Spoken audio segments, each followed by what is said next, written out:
A typical example occurred many years ago in Holland when, at the request of Estelle Stead, the daughter of W.T. Stead, the famous journalist and spiritualist who ended his earthly life in the Titanic, I gave a demonstration of clairvoyance in The Hague.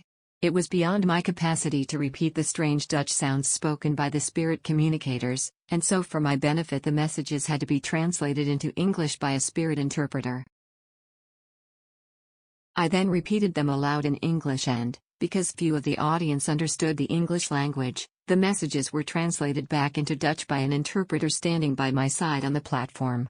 All this sounds, and was, a very roundabout performance, but it was necessary because at that time there was no alternative method. Given a similar situation today, however, I should manage very much better.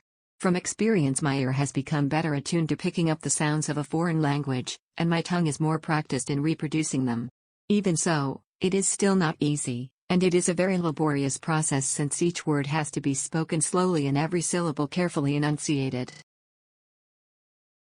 A transcommunication that remains clearly in my mind took place in the middle 30s when I was visited by Chief Oskananton, a Mohawk Indian, who was delighted to converse in his own language with Red Cloud. He had come to London for the stage production of Hiawatha, in which he played the part of a medicine man and, according to his own account, he was spirit-controlled throughout his performance. He claimed that his face changed completely and assumed the tired and wrinkled features of a man of 90. A memorable séance because of the variety of languages it produced took place in 1937. The International Spiritualist Federation was holding a congress in London.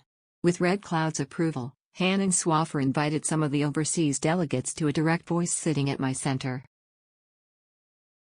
Among those present was Mrs. Helmi Krohn of Finland, who afterwards published an account of her moving experience. She wrote, "A spirit voice clearly called my name, Helmi. I replied in Finnish, 'Is that mother?' Back came the reply in the same language. 'Yes, it is your mother.'